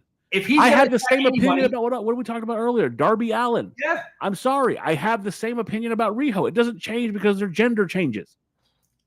Go and attack he should be attacking Tony Khan for him allowing her to be shot like that on TV. Well, no, he's also talking about her being bullied, but again, But who's bullying her? Now, if Gail Kim went on Twitter and bullied her for looking like that, it's one thing. But she didn't. So then my thing is this: if she has such a problem with Twitter, then get the fuck off Twitter. Plenty of people have done it before. Yeah, but she got bullied. To me, she got bullied into answering a question by Dave Meltzer. I don't know. So he's the one who started it. She put back something. She put back an honest response, and sorry, he didn't like the response. Well, she was interviewed by somebody else. Either way, but I'm sorry. I'm going to listen to something that she says because Gail Kim is shown to be a fucking person who cares about the ring. Someone who's been there, someone who's done it. Again, I'm going to reiterate that. Someone who's been within those 4 fucking posts, wrestled fucking for her life and done everything she could to get women's wrestling to mean something. Going back to talking about revolutions for women, Gail Kim was one of the names that you could put on that Mount Rushmore of women who actually gave a shit about what the style looked like inside the ring and not just how her tits looked. Wait a minute, didn't she walk away because she didn't want to be objectified? She left fucking WWE because she was tired of fucking the diva shit. She didn't want to get objectified. She didn't want to be viewed as a sex object. She didn't want to be viewed as one. But you know what I say to Gail Kim? Hey, Gail, sick your husband on that piece of crap. I'm just tired of fucking look, I'm sorry, but the fucking reporters are so-called fucking I don't even know how to say it. These pillars of fucking journalism are not pillars of journalism. There are a bunch of guys that have an opinion, no different than you and I, except because they have star ratings, they're allowed to fucking get away with this shit. And I think it's fucking horse. I think it's garbage. True journalists are held accountable for what they say. You and I have made it very clear that we are not journalists. We all speak our opinions, but we have a sense of something. We have a sense of responsibility that we speak our minds, but we make it clear. This is all based on opinion. We have that. What do you say? What that word you love to use? Integrity. I'm not going to lie about something just to get clickbaits. I'm not going to institute a fucking argument and call out a fucking wrestler because I have the platform to do it. Because if that was the case, we could do that all day. We could do that all day long. We did. We used to fucking talk shit about that Gummer. Yeah, we could do it all day long, twice on Sundays. We could call out people, if there wasn't a thing called integrity to where you don't go down that road, because once you go down the road of integrity, that's a long road to get out of if you get caught. Again, I'm done. I don't like that guy. I don't fucking give 2 shits. There's plenty of other guys. I think that their fucking credibility is through the toilet, especially when they're trying to fuck with people that do not want to be bothered. But it is what it is. We'll leave it at that. But I do want to get to the next. Let's talk about something that's a little less. Does it matter? A little bit. A little bit of column A, a little bit out of column B. Yeah. But I do want to talk about. Let's bring down, make it a little lighter. Talking about the indies a little bit, and a name keeps popping up because of these TNA invasion. The TNA's having the NXT invasion. That's going to be a pay-per-view coming up. They're going to have a Survivor Series style, but with the men and the women are going to have their own. But a name keeps popping up, and his wife is currently in WWE. And I want to know your opinion, Gerard, being that he's also from the same area as you and one John Cena. I'm not saying he's from Massachusetts, but he's, for lack of a better term, always ready. Woo, woo, woo. You know it. Matt Cardona possibly coming back to WWE. Which Matt Cardona do we get to come back? Matt Cardona. I would love to see Matt. Do you want to see Zack Ryder come back? No, I'm saying which one do we get to come back? The one that on the indies, he has the freedom to do everything. Or do we get like I said last week, what's the one thing I said last week? The husband and wife spiel, I'm done, okay? Now, if you're going to have Matt and Chelsea come out for 15 minutes together, fine. Do I want to see it a permanent program? No. Do I want to see fucking him part of the Secret Harvest? Kinda want to see that. But I'm saying is though, if they let them run with it and have a little bit of fun, How about this? Let me. This is Dan's fantasy booking time right here. Are you ready? Right now, Chelsea Green has been working with fucking all ego Ethan Page a lot. They're talking about the Canadian stuff and what have you. So let's say that they have a falling out, and he starts to get in the face of Chelsea Green. Perfect opportunity to have Matt Cardona come out, whoop the shit out of But him. you just had that. You just had it. Had what? You just wait 2 inches. You just had it. On NXT, you didn't. No, but you just had it on your main roster. But it's a fucking role reversal where instead of having fucking the wife come out, now you have the husband come out to go fight Ethan Page, and it does another thing. It does another thing. Hold on, calm down, breathe for me. You get to turn Chelsea Green face, which I think people want to see. Was that a light bulb that just went off in your head? Or how about keeping Matt Ryder heel? Matt Cardona heel. Matt Ryder. I did a cross thing. What you got, wife? Heel. Sorry, Jacob's not here, but you said Chelsea Green. Oh.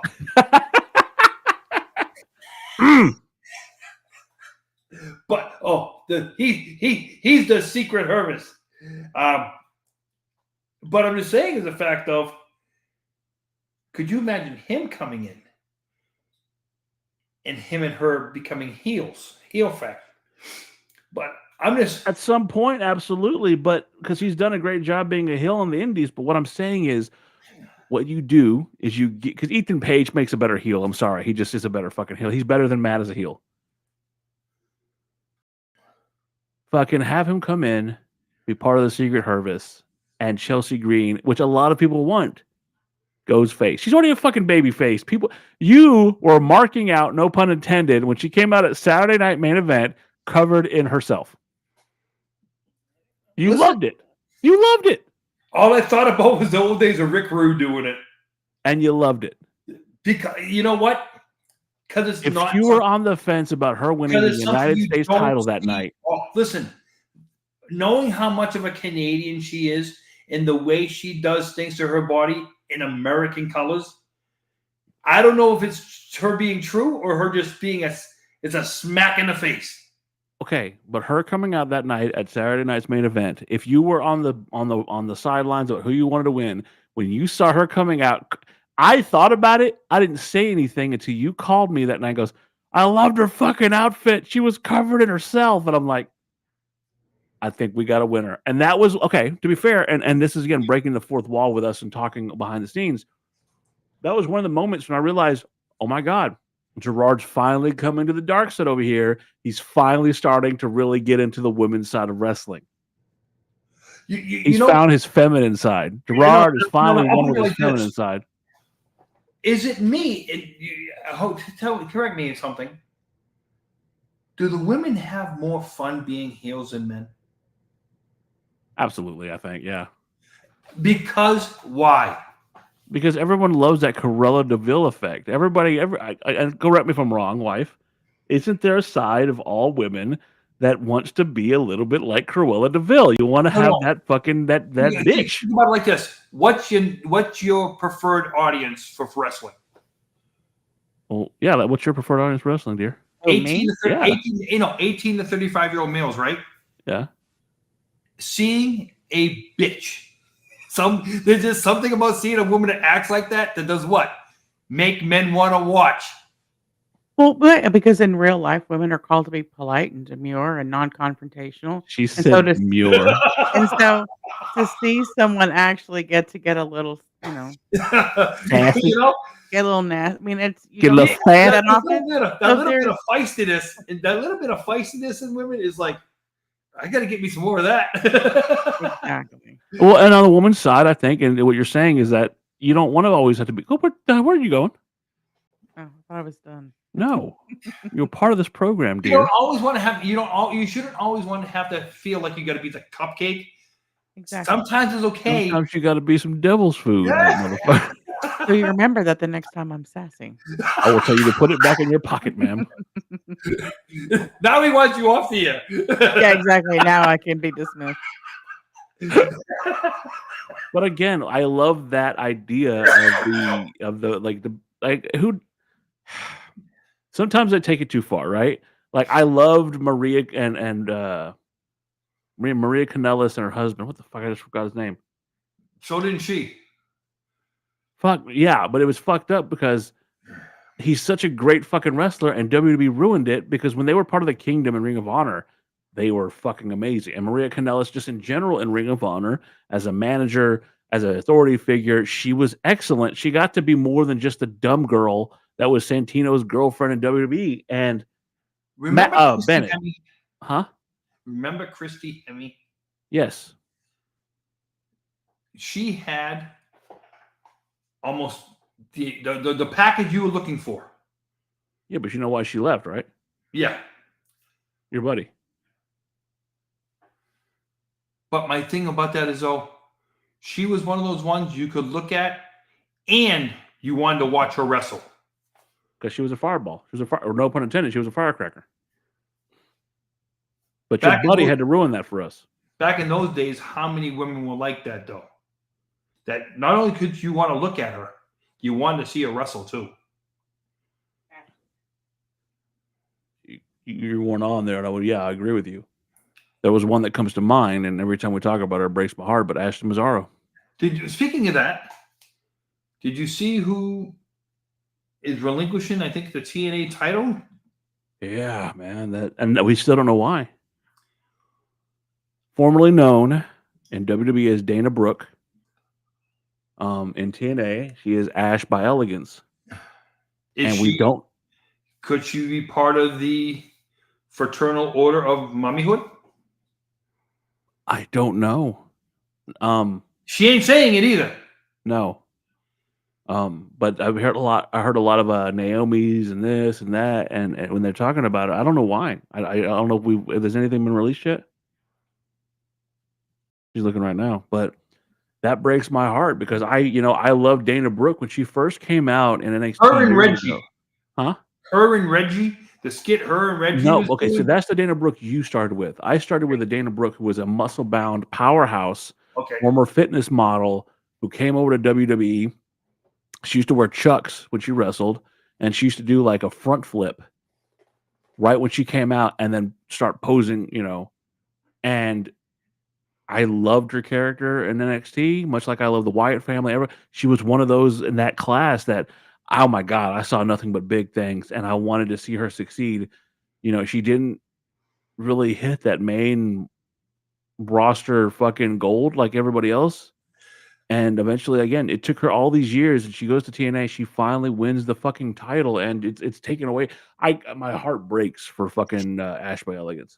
It's just like another thing that's dropped this week was the first women's WWE ID champion. Had to drop that title. She's gone to be a mom. And, I'm reading something about that. They're like... Yeah. No, I mean, it doesn't say the speculation that it's not pregnancy, that it's something serious. Yeah, so speculation is not pregnancy. It said it's something like career ending. Because she didn't even, when I watched that, her relinquish the belt, she didn't bring up that she's coming back. She's basically saying, thank y'all for everything. And thank y'all for, whether I was a bitch, whatever. Probably something internal to where, if I don't take care of this. Or it's a neck thing. Yeah. Well, and did you see the video, though, of when she was in the ring talking, the guy that was like 2 rows back behind her, making obscene gestures while she was giving this heartfelt announcement? It's disgusting. I'm glad you brought that up because if well, it's this weekend. As much as I don't agree with it, wrong setting, wrong place. The New York audience for the Ryder Cup was basically doing the exact same thing to where everybody knows Rory McIlroy. When he's not playing golf, he's the kind of guy you want to sit down and have a drink with. Okay? But when he's on the golf course, basically doing his job, he wants to win. And because he's on the European side and not the American side, the American fans weren't exactly being kind to him, where he actually had to turn around to the fans and tell the fans to shut the fuck up on a golf course. When did we start to where even in golf, golf courses used to be sacred. That stuff didn't happen. Does every sports fan feel now they have to hijack every sport? It's happened at the tennis. It's happened in tennis. Now it's happened in golf now. Obviously, it happens at wrestling and stuff like that. You get some of these selfish fans who are very stupid. They'll run sometimes onto a football game or to a baseball game or something like that. The occasional idiot might try to go onto an NHL hockey rink who just gets his ass checked through the frickin'. I love watching those idiots because the hockey players don't care. They won't tackle a fan for doing that crap. But where do we draw the line and say enough's enough to where you want to heckle it? And to Rory's credit, he said, I have no problem with these people heckling me between shots after I'm done. No, but when I'm out there trying to do my job, you want to heckle me as I'm doing my job? That I have a problem with. In the wrestling industry, when did they give the fans the okay to be more than fans? So, do you remember a time when wrestling was believed and perceived to be real? I've heard Bobby Heenan, Jim Cornette go on record. It's still real to me, man. It's still real to me. Jim Cornette talked about someone pulling a gun, that he was at a fucking thing with JYD whenever they put the Freebird cream in his eyes. They try to make the JYD feel like they think he was blind. And a guy rested a pistol on JYD's shoulder and took a shot at the Freebirds. There was a time when people thought wrestling was real. And so they treated it like it was real, like these were real people. And now there's this instant gratification that we have that people think they can do, say, feel however they want, and they can fucking, be degenerates. And there's no repercussions for it. And it's kind of sick. I'm old now. I'm getting to a point where I have respect for this business, even though I've never been physically in the business. Indeed, but I respect what they've done. I guess the biggest thing for you would be was probably the day Rey Mysterio got thrown like a dart. I thought it was real. So did the police that showed up too. And they tell you, nobody knew the cops were going to show up. It wasn't planned for the cops to show up. But people were watching it on TV thinking everything was going on. So people in the Orlando area started calling the cops. And then Vince came out in that fucking speech where he said we're sports entertainment because he didn't want to have to pay for whatever it was, right? The union stuff, or what was it? No. Remember that was a WCW show. No. Vince came out and had to say we're sports entertainment, pal.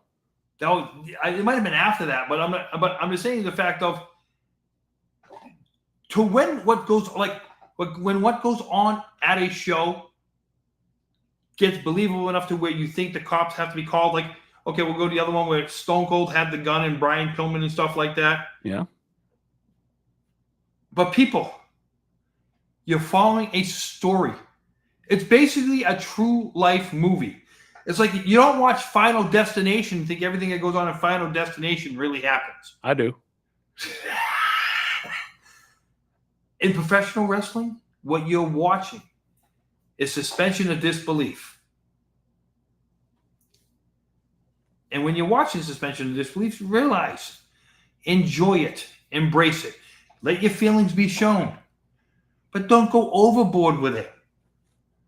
Because at the end of the day, when those guys and girls leave that ring, they have to go home to their loved ones. They get paid to entertain you. They don't get paid for you to threaten their lives. They don't get paid to be harassed. Like we talk about the incidents at the airports all the time. Yeah. Listen, in the video of the one with Rhea Ripley, she just wanted to get into the damn car. So all she wanted to do was get into a car so she could leave. The other one that gets me all the time is when you hear about the women walk into the ring and the fans will reach out and smack them on their ass. How come you don't hear about the male guys having fans reach out and smacking their ass? You need the need for I think you got to rewind what you just said. Are you saying that you want guys to get smacked on the ass? No, I'm saying is the fact of if you had guys reaching out to smack into dudes' asses, I think those wrestlers would pummel them. But because, listen, don't get me wrong, I think Rhea could put her pretty good fight with some men in this world too. Okay, I think that thought, dear. What were you going to get at? No, I think- I was going to say what you said, and I think it goes back to what we talked about, that social media, this instant gratification, it blurs the lines, and people feel entitled to be part of the shtick, part of the story. And so, if they can talk shit to Rory McIlroy on Twitter, and they see him in person at a, in a, what the fuck am I thinking of? the Ryder Cup. Golf course, yeah. So it's competition. To them, there's no difference to them talking shit to him on Twitter or talking shit in person. There are no repercussions, and so I think it's just that blurred line of what's real and what's not, because we know it's not all real. They talk to these wrestlers online. They say whatever they want to, and so when they see them in person, to them it's no different because there is no pushback.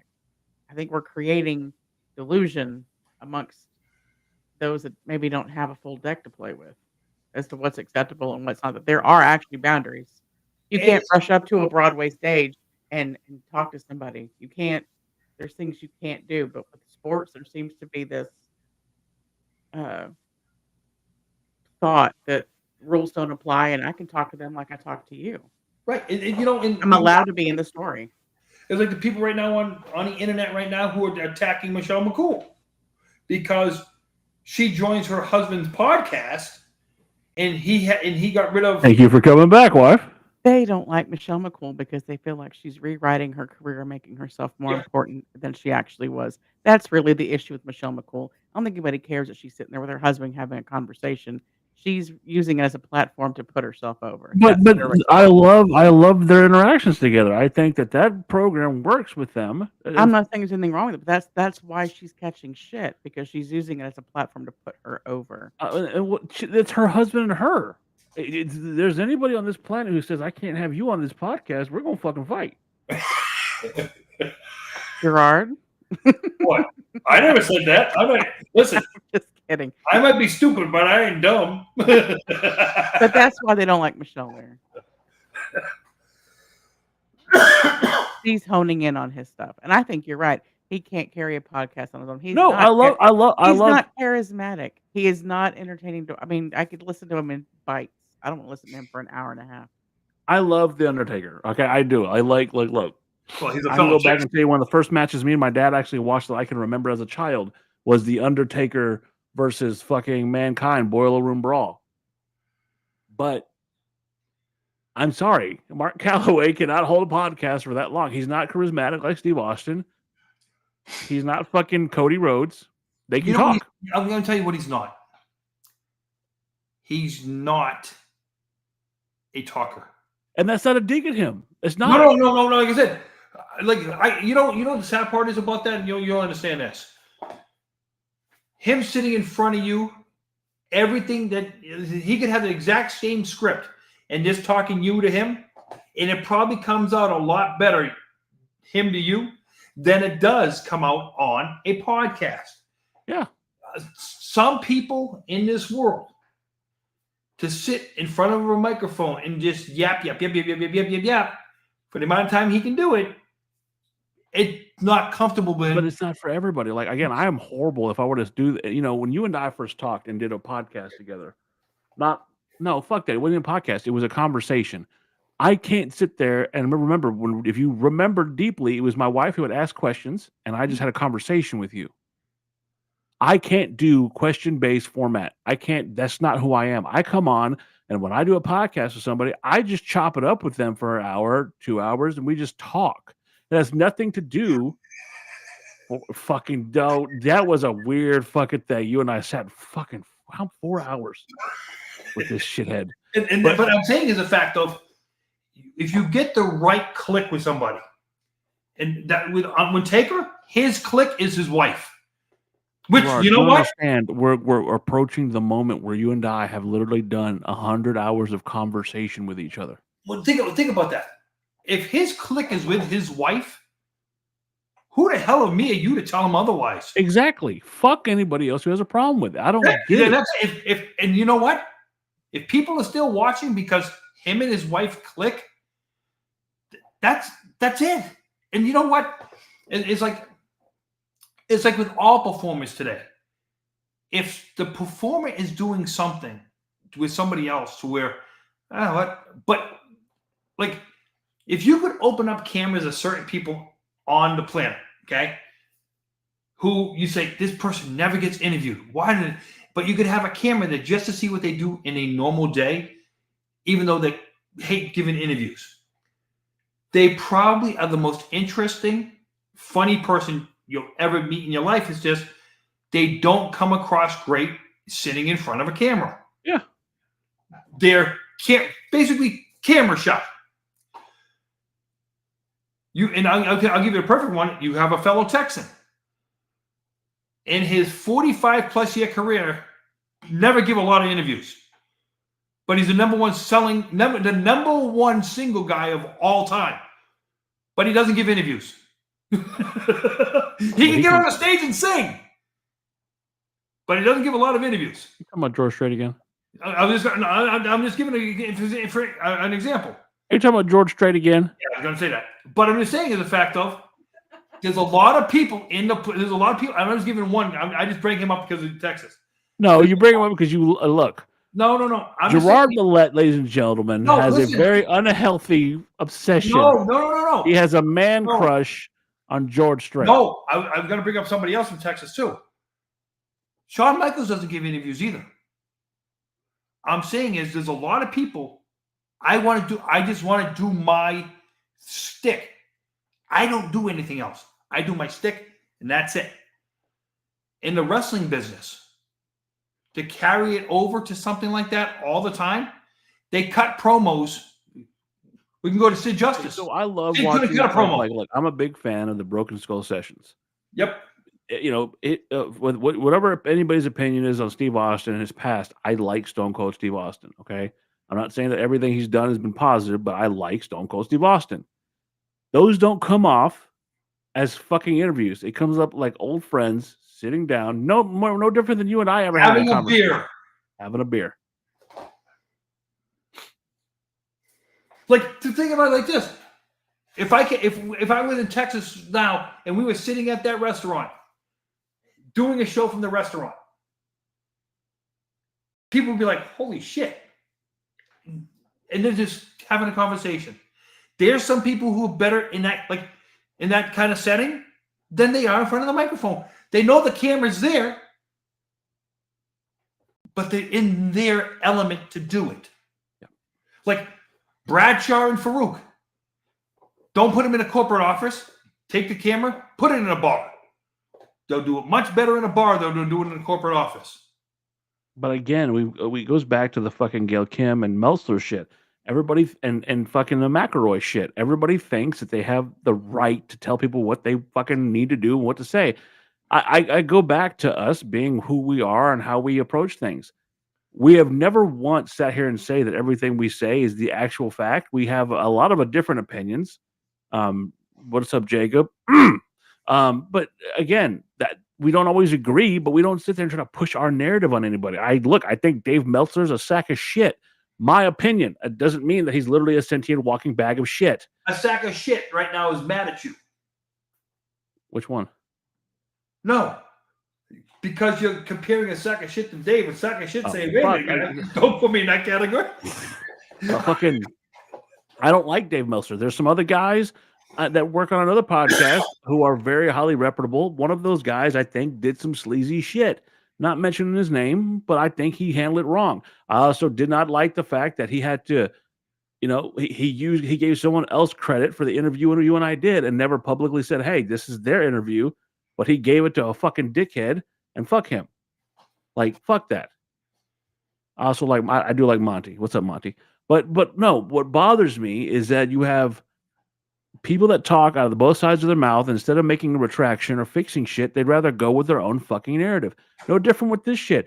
Okay, you may not like her, but that's the man's wife, and he enjoys her company. Fucking married her, had a kid. He credits her for making him find God. He credits her for everything and being the second breath of She life he made needed. him a better man. So why not share that with? He wanted. Look. I believe that he wanted her in the Hall of Fame. I don't think she was going to go in by herself without fucking Layla. But whatever. I think that Michelle McCool, I like her. She seems like a wonderful human being. But if I'm in a Hall of Fame anywhere, I'm definitely, I was worthy enough to be in any kind of Hall of Fame. I'm going to be like, well, my wife needs to go in with me because without her, you wouldn't have got the best me.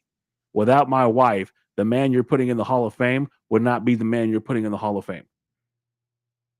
And that's where I stand. I love my fucking wife. The only thing what you just said, huh? I would say he was a Hall of Fame before he met her, though. Fair. She made him a better version, but he still was a Hall of But Fame. I would put up the fucking Undertaker that was with Michelle McCool, the man I saw have those matches with Shawn Michaels, which will go down as by far the greatest, some of, if not the greatest matches of all time. The match he had with Kurt Angle, the match he had with fucking Brock Lesnar, which you were just raving about. We'll put the match he had with AJ Styles in the Boneyard.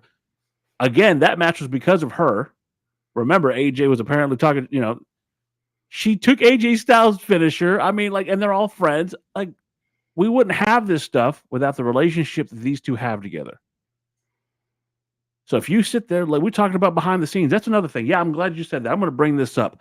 There was a tweet, speaking of fucking X and Twitter, whatever, where Dustin Rhodes blocked somebody for making the comment that William Regal was overrated and doesn't deserve the gratitude and the hype he gets. They said they couldn't name a fucking match or whatever that he was great in. Well, I got 3 for you. The match you had with CM Punk for Intercontinental title was pretty damn good. I got more than 3 because any match you had with Fit Finlay was fucking a brawl and a half and beautiful. And after 30 years of being in the fucking business, the match you had with Antonio Cesaro in NXT was a hell of a fucking match too. I would go on to say that, I'm sorry, but when he was a member of the Blue Bloods, when he was in a tag team at the Blue Blood, bring that up, because I'll tell you this right now. Some of his best matches was when he was in the Blue Bloods. And you can have your opinion saying, hey, he's not a great wrestler. But I'll tell you what he is. He's great at getting other people over. His handprints are all over wrestling today. Yeah. And that's what I'm saying. You would not have a Daniel Bryant. What he did with Moxley and the Blackpool Combat Club, everything he's done with the stuff in NXT, and that's the later part of his career. And I'm glad we're going to go on to this, and I'm going to say right now, because I actually have a little bit of backstory with him. About a little over 25 years ago, I actually had the pleasure of meeting Mr. William Regal. Right when, just about the time when he was doing the "He's a Man" gimmick. And he had just left WCW, gone over to WWE, and he was working in the dojo to just fine-tune himself to the WWE way of things. And then I said, sitting there talking, I said, got a question for you. How happy are you to move? I wish I could have done it years ago. I said, okay, what's the biggest difference between WCW and WWE? I know who my boss is. And for times I would see him after that. I almost saw him one time. When I say go after the boogeyman, not in a shoot, he wanted to beat the piss out of the boogeyman because he was working reckless in the ring. Win, lose, or draw with William Regal, that didn't matter to him. Be a professional is what mattered to him. A couple weeks ago, I think I brought up how AJ Lee comes into the ring, CM Punk comes in the ring, Gunther comes into the ring, and they always clean their feet before they step in the ring, right? It's an old fucking way of paying respect because you're about to do work. Huh? Notorious ring foot cleaner. He would notoriously clean his feet. I watched Regal do that, and it's a reminder of that throwback that they took this sport for what let's call it what it is. It's a sport. You're on ESPN. It's a sport. Seriously, this is how they fed their families. And he's one of the last still remaining, still alive people that respected a business for what it was. No matter what business you're in, whether you're in police work, whether you're in fucking butchery, whatever you're in. What's up, Owen? Whatever you're in, you have to have some sort of respect for that. And again, for someone to sit there and criticize a man who absolutely should be in the Hall of Fame, it makes me fucking disgusted. And then furthermore, to call Dustin Rhodes one of those AEW marks, another that sounds like another AEW mentality because he blocked somebody because he doesn't want to hear about one of his mentors, someone he respects, being downgraded. The one thing I'll say about that post is I saw people just like myself going in there and going, "What the fuck are you talking about? This guy's probably, never seen a real wrestling match in his life." I just heckling this guy for a bad take. Let's just call it what it was. And I think a little respect should be put on the names of these guys that have gone through the fucking trials and tribulations to fucking make this craft what it is. I'll put you like this, and I hope people. Dustin Rhodes has not always been at the top of his game. No. He's had personal demons. Yes. Okay. But the match that stands out for everybody when it comes to Dustin Rhodes is the match that him and Rowdy Piper pulled off. Yeah. Okay. That was a good one. I don't know if anybody else pulls off that match. And he pulled it off even though it wasn't supposed to ever been with Piper. Yeah, it was supposed to be a Razor. But because somebody didn't want to get their pride hurt. I don't think it was a different time. Gerard, hold on. Before you start attacking Scott. No. Because somebody didn't want to get their pride hurt, no pun intended, they did a switch on it. And listen to me. Hold on. I want you to hear me out. It was a different time, Gerard, right? Like, there was a time, and I'm not trying it's right, but that was a time when people were of the opinion you could catch fucking gay. No. What I'm saying is, and instead of him turning that thing and being a dick about it, Dustin made it. You go, okay, watch what I do. That year's WrestleMania 12, because this is what happened at. Yeah, the same night that Taker faced Diesel. I'm trying to remember what did Razor Ramon do in WrestleMania 12? I don't know, but I know what Dustin did in WrestleMania 12. And I'm saying is he made it memorable. 30 years later, it's still a memorable part of WrestleMania. 100%. So I'm saying is to take him for credit for what he's done for the business, to take William Regal for credit for what he's done for the business. Remember, what I just talked about with Piper? That was for the business, not for him personally. That was for the business. But I think Dustin's had a pretty good career, and I think Dustin's actually got out of his father's shadow. If he came back tomorrow in the Gold Dust gimmick, the roof would blow off the building. If you heard the Shattered Dream production, roof would blow off the building. But he earned that. He was never going to be Dusty. Right. He earned it. If we saw what happened. Let me ask you this. I was just going to say, we saw what happened last week when William Regal came out on NXT and he announced War Games. We saw the reaction he got. Let me ask you this. People who want to sit there. Hold on. Let me ask you this. I know you don't like AEW. No, you're not the biggest fan of AEW. Recently, they had, before he tore up his knee pretty bad, and he has to get double knee surgery. So he had the surgery. I'm sure he's going to come back at least for one final run.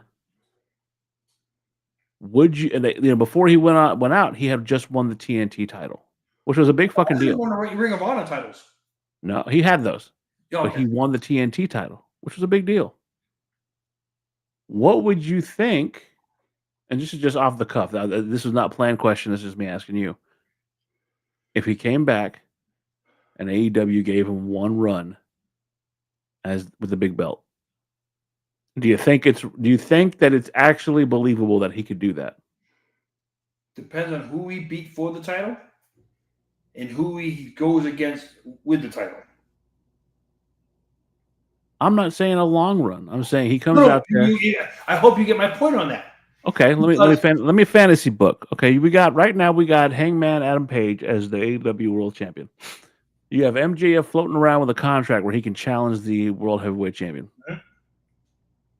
MJF takes the belt off Cowboy, and then he runs ruckshot on everybody, like he was. But here we got the old Cowboy gunslinger coming back one last time. The son of a plumber coming back one last time from Austin, Texas. Dustin Rhodes. The last real cowboy. The last chance in his career to ever get the big belt. And he takes on MJF. It goes back to talking about Terry Funk, ECW. I'm an old man. I don't have it in me anymore. He has that one match with MJF where everything just lights are on. And do you think that him beating MJF is a feasible option? Depends on who he goes afterwards. I'm not saying he has to hold it. He can lose the belt. So let's just say you have it 6 months, okay? In that 6 month time, who does he go against? Because you got to put him in somebody that 6 month time that's gonna make it look. Because you could have he goes in and he wins like a casino battle royal. Yep. He's the last man standing in the casino battle royal, and he wins the chance to face off against MJF. And then I'm saying, then he wins the title. And I'm saying is, it only makes sense. You can't have it be a one-off. Does he keep it for 3 months, 6 months, something like that? I don't even say that. I'm just saying he has that moment, and say it's at fucking All Out or All In. Yeah. And he beats MJF, and there's that moment, and say it's in Texas, and he's holding that belt above his head. He's the world champion. Do you think that does anything for his career? Do you think that is the perfect cherry on top for him? I always thought Dustin is one of those guys who doesn't need the title. Just because of his body of work. But do you look at someone like fucking Roddy? You and I love Roddy Piper, and I think that Roddy deserves it. To this day, I think him winning the Intercontinental title when he won it was the right decision. I think Piper deserved a world title. I think William Regal deserved a world title. I don't. But here's the thing: this, like we've talked before, certain people never needed that world title. Listen, it doesn't. I'm not talking about how did you not give a guy named Mr. Perfect the world title? But he was better. He was a better Intercontinental champion than your heavyweight champion was being a heavyweight champion. Because he got hurt. No. Another perfect example. How do you not give Owen Hart after all those years before you put him in the fucking Raptors and what happened to him? How do you not give him the fucking world title at least once? He was a 2-time Slammy winner, though. Your champion wasn't a 2-time, but then again, Owen had a little bit of jackass. You are a jackass. That's what I'm going to say right there. Hey, Owen had a little bit of a competition in a guy named Steve Austin, and there was no way you're going to give the title to Owen over Steve Austin. Because Steve Austin, as we all can say, caught lightning in that bottle. And when you catch lightning in a bottle like that, you take I could have told you how you could have booked that too. I really could tell you how you could have booked that. Now, don't get me wrong. If Big Blue hadn't taken out Austin, maybe we'd sit there talking about a whole different scenario. Well, I could use that. You had Brett end up leaving to go to WCW. Yep. You had Shawn win the belt. You should have had Owen take that belt off of Shawn. And then Owen's babyface for a little while, but Owen's always going to be a better heel. WrestleMania 14, it should have been Owen against Austin for the belt. If they knew what was happening with Shawn's back at that moment, you're right. But the back incident happened at Royal Rumble. Well, we will probably have to save this for another episode, but I would also say it had to do something with the fact that Vince McMahon was doing some favors for some backside sliding, if you know what I mean. He was doing a lot of backslides for people. That's per the American gangster Chael Sonnen, bro, correct? That ain't news to me. Oh, were you one of the guys? No. Not the first time. Hey, that's not the first time I ever heard that rodeo dance. Wait, were you involved in them rodeo dances? Dude. Were you one of those that he saved a horse and rode a cowboy? Nope. Mm-mm. I don't. Maybe on the next hey, episode listen, we literally probe some I don't fucking feel from Gerard that Millette. tree. I do not swing from that tree. Just saying. And I'm just saying. You had the I'm haircut just saying, for it. though. I've seen you. I saw you back then. You're 19 years old. I'm saying to you, I heard the same exact things 30 years ago, 35 years ago. Well, I'm thinking about 30 something years ago, there was a guy named Gerard Millette who, if y'all don't know, at the outro of this program, there's a young man who Sid viciously pushes to the ground and basically is like, I can just take that if I wanted it. And I'm wondering if Vince saw that and was like, No. He's like, Gerard, come to my office. Listen, hey, pal. A chastity belt was on at all times. Hey, pal. Yes, dear. Nothing. I would just say this. He's heard the rumors, but apparently now people are And I mean, put it this way. officially addressing and confirming versus it just being whispers in the locker room. Oh yeah, but like I said, back in those days, it was rampant and stuff like that. It was basically like saying, Which, by the way, not to poke a sore spot, but if that is the case and that is going to be discussed and confirmed, that also gives credence to all of the accusations and all the videos I've seen like I said, accusing Pat Patterson of same behavior 35 years for ago. a spot. Like I said, 35 years ago, everything like that was flying around. Because once again, like I said, disgruntled people will throw that around all the time. And you know what? That's what it was. You get so many disgruntled wrestlers and stuff like that. What do I got to do this too? So that's the way I get going. And those are the comments that were said. Nothing, as far as I know, was ever proven. And anybody coming out now saying, "Oh, this is what happened," listen. People are throwing shit against walls right now to see what sticks. And Right. So if someone specifically says this happened to me, I mean, no guy's really going to cop to that if that wasn't the case. Nobody wants to be known for that or admit to that. I'm just saying where there's smoke, there's fire. And so if you have actual people saying this is what happened to me. Oh yeah, that's what this. When we also got people that say, "Hey, she told me this happened, so I'm going to believe it." But I'm not going to tell anybody it happened. Even though I know it's highly illegal. Then how would you say that, Jordan? How 35 years ago would you expect a man to come out and say, this is what happened? They're talking about it 15 years ago, maybe. Oh. But in 1983, you're not going to have some big 300-pound muscle band man come out and admit that Vince McMahon took what he wanted, allegedly, in exchange for a spot. That women didn't speak up. There's no way in hell a man would speak up and say, until now when wait a minute, hold on. Out, so that being said, now that it is 30 years later and Gerard is here, is there anything, Gerard, you'd like to say? What I was going to say is, when did Super Mario Did he like your haircut that much? Is that why you got cut like the $1 Million Man? When did Super Mario Brothers come out? I don't know. Your 90s? No. The game? No, Super Mario. When did he come out?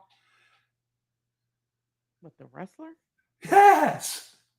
You're not going to tell me that Captain Lou was in that. No. I'm saying, did the same person who, subtly said, "Oh, I overheard a certain referee say something," is that the same person who could be involved in the same story? No, it's Chael Sonnen. Who's who? Chael Sonnen was the guy who put it out there. Who he was even saying he heard it secondhand knowledge from somebody else. Oh, put it this way: do you know how much secondhand knowledge goes in behind it? Listen, okay, so if I said, "Hey, I heard reports that Vince was sleeping with wrestlers," I don't. It could have been 18 people removed. During an appearance on Andrew Schultz's Flagrant podcast in June 2024, Sonnen discussed the recent wave of misconduct lawsuits against Vince McMahon and WWE. He claimed that not only did McMahon engage in misconduct with women, but also with men, some of whom were heterosexual but acquiesced in exchange for a career quote-unquote push. Sonnen allegedly based his story on information that was told to him by the late wrestler Scott Hall, which he says was corroborated by Kevin Nash.